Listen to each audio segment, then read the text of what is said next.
Jules, nakita natin live na live sa Quiapo. Syempre, hindi lamang sa Malacanang Palace magaganap ang Bangsamoro Framework Agreement, kundi pati na rin yung mga ibang kapatid natin, mga Muslims at yung mga taga Mindanao din na nagse-celebrate ngayon sa Quiapo. So talaga nakikita, hindi sobrang lahat ng community sa buong Pilipinas talaga nagse-celebrate dahil nga sobrang historic nitong araw na to.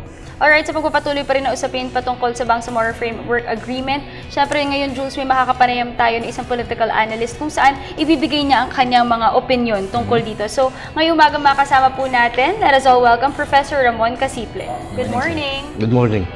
Sir, umpisa natin, kahit basic lang po muna tayo for the benefit of our viewers. Why is this a new political entity named Bangsamoro? Well, Bangsa stands for nation or people. And the Moro, yung mga na tumitira dito sa Mindanao na ang tingin nila sarili nila isang mamamayan sila. Kaya yung term na Bangsamoro, adapted na nila ito to describe themselves. Okay. Now, sir, after 17 long years, magkakaroon na ng kapayapaan sa pagitan ng pamahalaan at ang MILF. So, with this development, sir, anong palagay nyo dito sa kapayapaan na to? Tsaka ano yung mga possible implications right after this? Well, ang final peace agreement, which is yung mamaya ay magkakaroon ng signing, ay pagtatapos ito ng buong Moro Rebellion, as we know it. Meaning itong nagsimula na panahon pa ng MNLF noong 1973 hanggang sa kasalukuyan, para may state of rebellion ka dyan, na partly na resolved noong 1996 sa Jakarta Agreement ng pagitan ng MNLF at saka ng gobyerno, pero hindi kasama yung MILF. Kaya itong agreement significant kasi yung the other half nung rebellion ay matatapos today, formally. So how will the Bangsamoro government look like? Well, ang batay dito sa framework agreement, ito ay isang ministerial form of government na autonomous ang karakter. Meaning, nakapaloob pa rin ito sa gobyerno natin, pero mas malawak ang kanilang kakayahan sa pamumuno sa sarili nila ayon sa kasunduan. Pero ito kailangan pang ma-formalize through a basic law na babaguhin mo yung batas na nag-govern ngayon sa ARMM. So, sir, what do you think yung difference ng Bangsamoro Agreement compared sa mga ibang peace treaty? Well, kung pag-usapan natin ay yung dati na agreement sa Jakarta, mas malawak ang coverage nito in terms of power, in terms ng teritoryo mismo, at in terms ng mga ibinigay na mga benefits dito sa mga tumitira sa lugar. Alright, so sir, there's a possibility na talagang mas may potential na mas maging successful itong peace pact na to compared to other efforts before? Well, it is already successful. Kaya nga may signing. Ipirmahan na. Kung pag-usapan natin, will it bring the intended benefits? That remains to be seen. Kasi una, hindi pa natin alam ang final na mukha nito. Itong Bangsamoro Basic Law, hindi pa naman ito yung sunod na step. At hindi pa natin alam sa implementasyon kung talagang mapapatupad.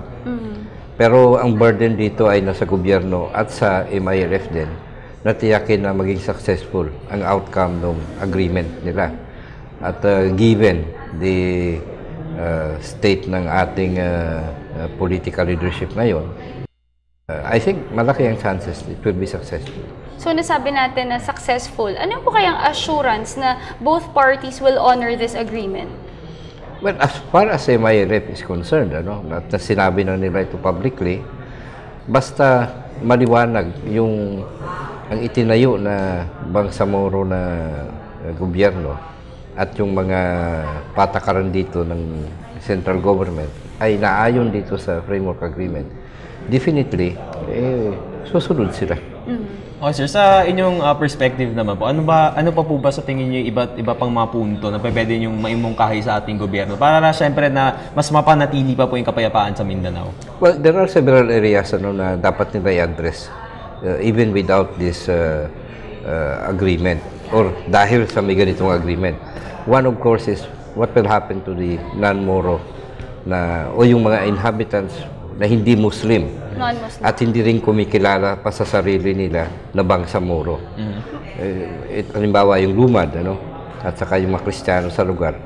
Kailangan, very sensitive yan ang mga usapin na kailangan mong pangharapin sa susunod ng mga proseso. Pangalawa, yung question ng economic development ng lugar. Sino ang makikinabang? Siyempre, sa punto de vista ng pamahalaan, dapat lahat. Yan din ang sinasabi ng MILF. Pero sa pagsasabi at actual na pangyayari, hindi natin alam pa. Nandun din yung usapin ng peace and order. Hindi, dahil nagkaroon lamang ng ganitong agreement, ay wala nang labanan mangyayari. Alam natin may ibang grupo pa nandoon, Abu Sayyaf, BIFF, at meron posibleng mga Kristiyano dyan na grupo, na posibleng against mismo sa agreement. So, paano i-handle ang mga ito para hindi na lumaki at magiging sagabal sa agreement? Malaking usapin din yan. Yung usapin ng mga batas na gagawin at yung kakayahan ng bagong ministerial government na makakaapekto sa mga current situation ng mga tao doon. Halimbawa, yung usapin ng paano yung may mga torrents title na sinasabi ng mga Moro ng ilang na kanila actually ang lupa nung umalis sila ay nakuha nitong mga nag-apply for torrents title. Anong gagawin mo dyan?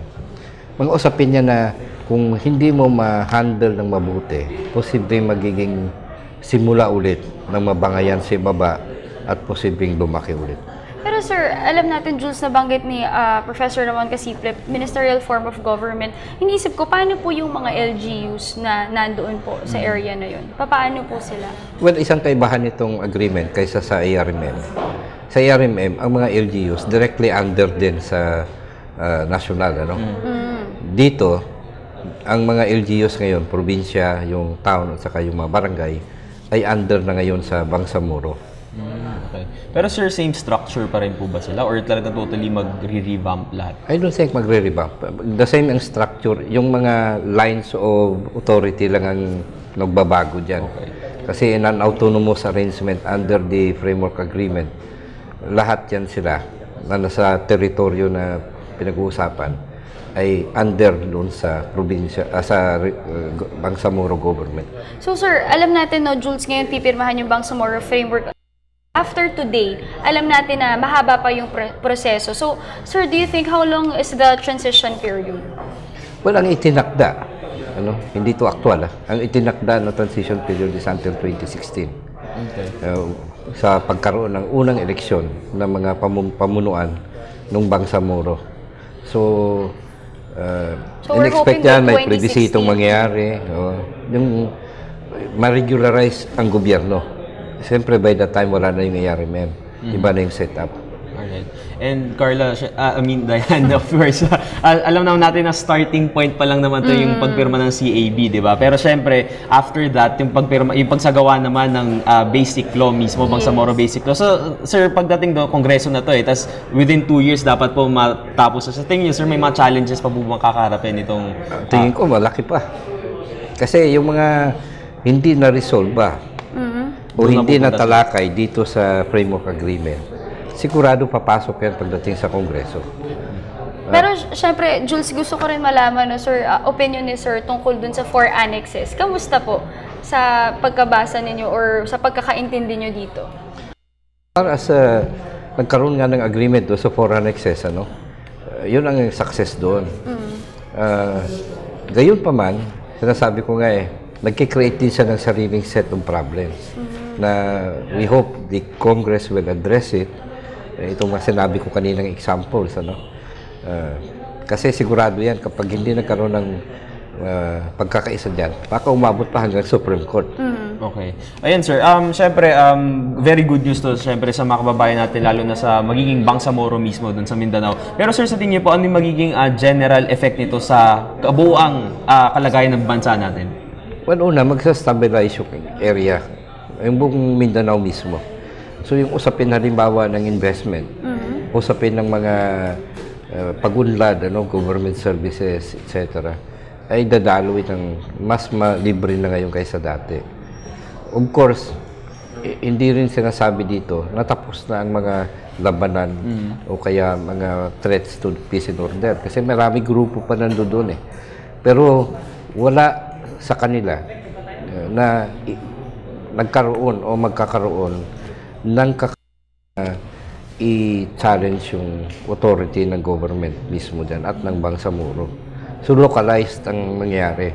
Yung sinasabi natin, from a rebellion o question of rebellion, therefore napaka-political nung usapin, to a question of peace and order. Alright, siguro Jules, kaya talaga pinakamagagawa natin is to really stay positive, na talagang successful to at magtutuloy-tuloy hanggang sa matapos nga talaga itong buong framework agreement. At this point, do you have any message to our viewers, Professor Ramon? Well, ang masasabi ko lang dito, lahat tayo ay apektado nitong agreement. Kaya napakalaki din yung pangangailangan na intindihin natin ito. Hindi basta-basta madala sa mga argumento, ano? Lalo na kung mga usapin ay sirain yung agreement. Napakalaki nung implikasyon kasi ng agreement sa usapin ng pagunlad at kapayapaan sa Mindanao at kung tutusin sa buong bansa. Kaya nasa sa atin dapat yung pagtiwala na ang agreement na to will lead sa isang kaayusan sa lugar na ang mga mamamayan mismo ng Mindanao at ng Bangsamoro ang siyang nagbebenepisyo. Ang last siguro dyan ay suportahan natin. Alright, thank you so much for joining us this morning. That was Professor Ramon Casiple, isa pong political analyst.